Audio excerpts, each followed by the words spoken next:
Il arrive qu'on sente que quelque chose ne va pas dans une relation sans réussir immédiatement à identifier quoi. Parce que ce qu'on perçoit n'est pas un événement isolé, mais une dynamique. C'est un fonctionnement, une asymétrie qui s'installe sans bruit, un déséquilibre que l'on finit par trouver normal à force de l'avoir vécu. Un décalage d'investissement, une absence de réciprocité, une manière d'être ensemble où l'un des deux finit toujours par se réduire pour préserver le lien, et l'autre s'habitue progressivement à cette asymétrie. La relation continue, mais elle cesse d'être équilibrée. L'un commence à s'épuiser pendant que l'autre considère ce fonctionnement comme normal. Et tant que cette dynamique reste sans nom, elle continue souvent à s'installer silencieusement dans la relation. Je suis Fatem Zahra Alami, à l'écoute de ces structures invisibles qui façonnent les liens. J'accompagne celles et ceux qui cherchent à comprendre ce qui dans une relation ne se voit pas immédiatement, mais influence profondément la manière dont elle se vit. Parce que parfois, le problème n'est pas dans ce qui arrive, il est dans la manière dont la relation est organisée. Ce n'est pas forcément visible au début. Il n'y a pas toujours de tension. Parfois même tout semble fonctionner. Les échanges sont là, la présence existe, le lien se maintient. Mais en arrière-plan, une dynamique se met en place. Une dynamique où chacun n'occupe pas la même position. Aujourd'hui, dans les élans du cœur, nous allons regarder ce qui se joue dans ces relations où l'équilibre ne se construit pas vraiment. Non pas à travers ce qui se dit, mais à travers ce qui se met en place.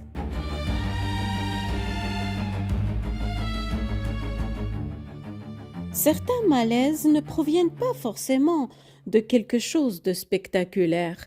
Très souvent, ce sont plutôt de petites incohérences répétées, des micro-tensions, des sensations de déséquilibre qui apparaissent très tôt, mais que l'on minimise parce que la relation vient de commencer, parce qu'il y a de l'attirance, de l'espoir ou simplement l'envie que cela fonctionne.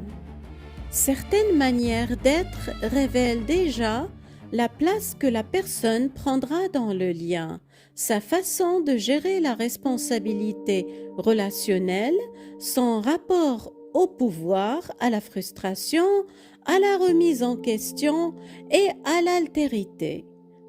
Parce qu'une relation se révèle aussi dans de très petits détails du quotidien. Prenons par exemple la manière dont une personne parle des absents. Elle en dit parfois beaucoup sur sa manière de vivre les relations. Cela peut révéler une difficulté plus profonde à reconnaître sa part de responsabilité, à se remettre en question, et aussi la position qu'elle peut prendre dans la relation comme entièrement irréprochable ou comme une victime toujours incomprise.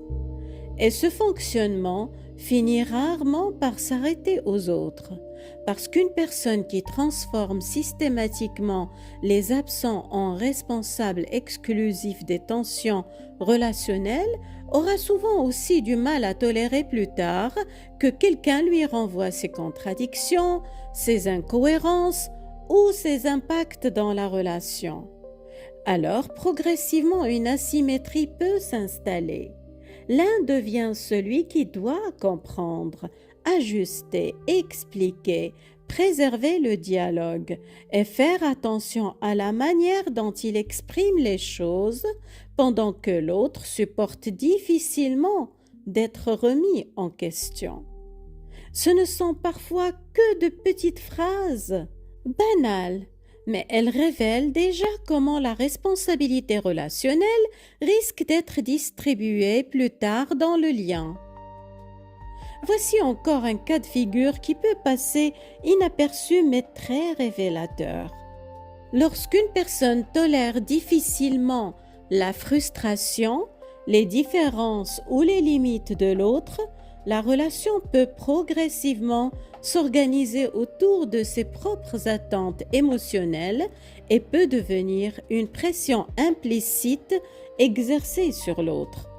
Et cette organisation implicite crée souvent une asymétrie où l'un s'ajuste davantage pendant que l'autre supporte difficilement le décalage relationnel.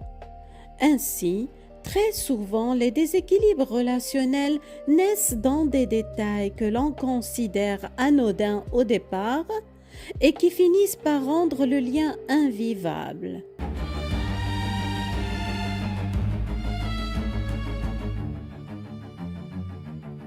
Une forme d'attention, par exemple, peut parfois devenir progressivement une manière de contrôler.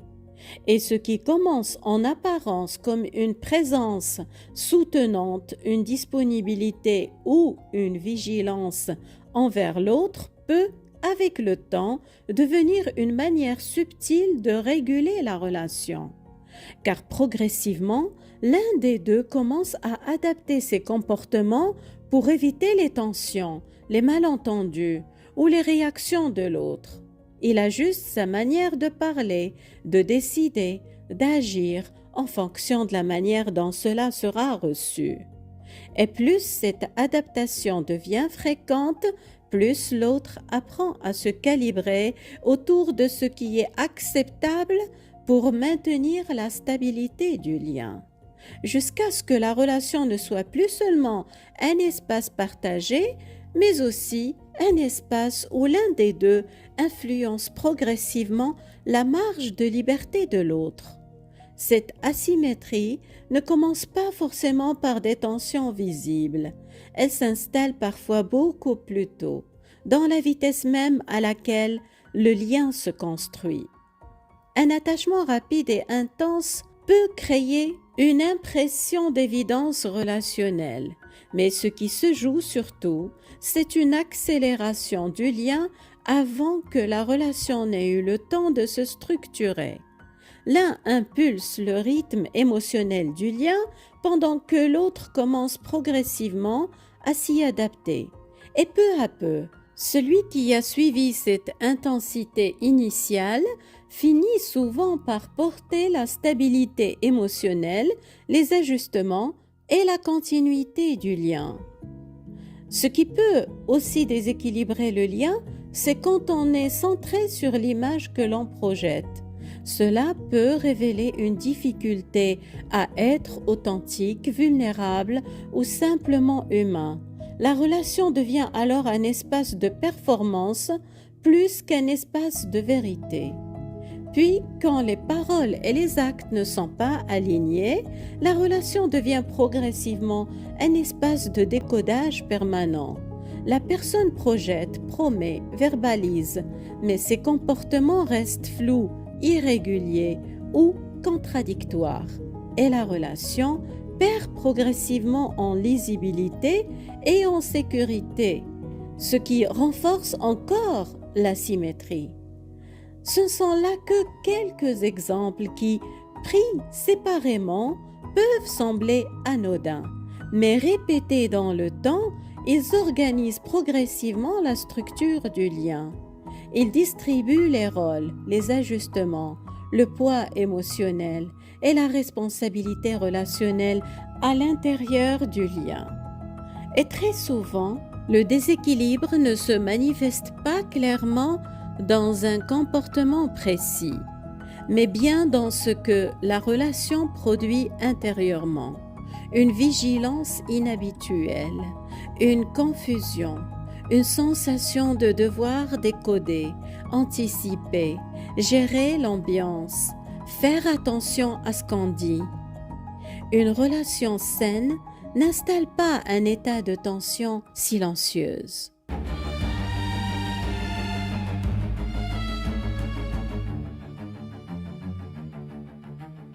Une asymétrie, c'est un déséquilibre dans la manière de fonctionner qui se répète, quelle que soit la situation.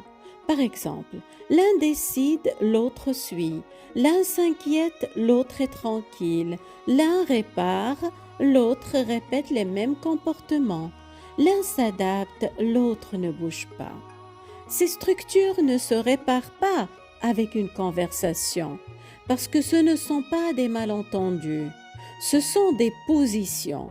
Et les positions, ça ne se change pas par une explication, ça se change par un équilibre qui se retrouve, par une décision de ne plus jouer le jeu.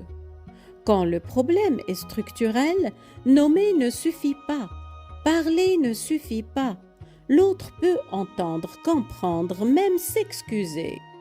Mais si la structure ne change pas, rien ne change vraiment.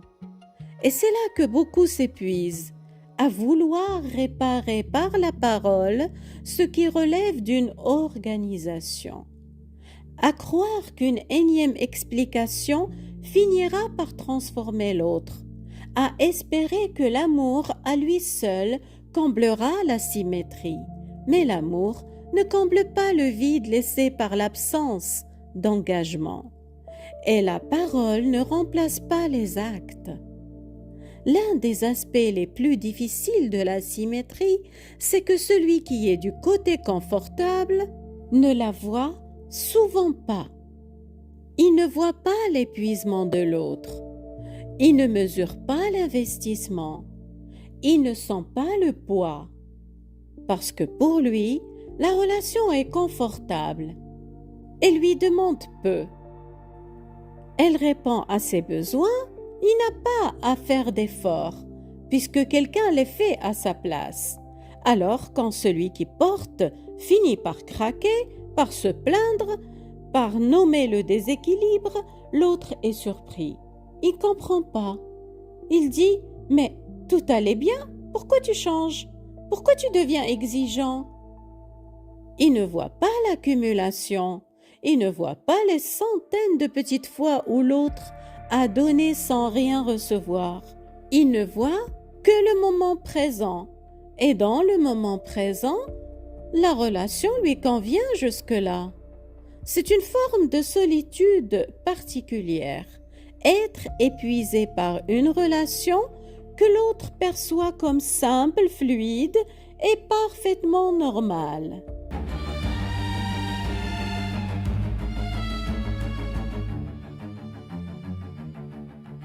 Si vous reconnaissez cette asymétrie, si vous sentez que vous êtes celui ou celle qui porte la relation, alors une question se pose. Que faire ? Nommer la structure, c'est déjà la rendre visible. C'est oser dire, dans notre relation, c'est toujours moi qui propose, qui ajuste, qui m'inquiète. Et je crois qu'il y a quelque chose dans notre fonctionnement relationnel qui mérite d'être regardé ensemble. Je commence à ressentir un déséquilibre dans la manière dont chacun investit le lien. Cette phrase, aussi simple qu'elle paraisse, est une clé. Elle transforme un malaise diffus en une réalité partageable. Puis, cessez de compenser. Arrêtez de faire à la place de l'autre. Arrêtez de réparer ce que l'autre devrait réparer. Arrêtez de porter ce que l'autre devrait porter. C'est difficile, parce que si on ne le fait pas, la relation risque de vaciller. Et c'est précisément ce qu'il faut observer. Si vous cessez de compenser, qu'est-ce qui se passe ? L'autre réagit-il ? Se réveille-t-il ? Prend-il sa part ? Ou bien la relation s'effondre-t-elle, révélant qu'elle ne tenait que par vos efforts ? Cette observation est la plus importante, parce qu'elle vous dit si la structure peut changer ou si elle est définitivement figée. Si l'autre s'ajuste, bouge, s'investit, alors la relation a une chance. Si l'autre ne bouge pas, se plaint ou vous reproche de changer, alors vous savez que vous étiez seul à porter le lien. Et c'est peut-être le moment de décider si vous voulez continuer à porter seul ce qui devrait être porté à deux. On ne peut pas combler un déséquilibre avec plus d'amour. Ce qui transforme une structure, c'est un ajustement des positions. C'est celui qui porte trop qui cesse de porter. C'est celui qui ne bouge pas qui est invité à bouger. C'est la danse elle-même qui change. Une relation asymétrique ne se rééquilibre pas par l'intention. Elle ne change pas parce qu'on l'explique. Elle change seulement si les positions changent réellement. Et parfois, malgré la lucidité, malgré les efforts, malgré les ajustements, les positions restent identiques. Dans ce cas, ce n'est pas une question d'amour, c'est une question de structure.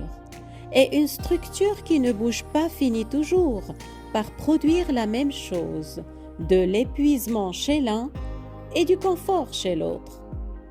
Vous n'avez pas à porter seul ce qui devrait être porté à deux. Prenez bien soin de vous et souvenez-vous, l'amour ne vous demande pas de vous éteindre. Il vous demande de choisir des relations où vous pouvez être vivant, entier et pas seulement utile.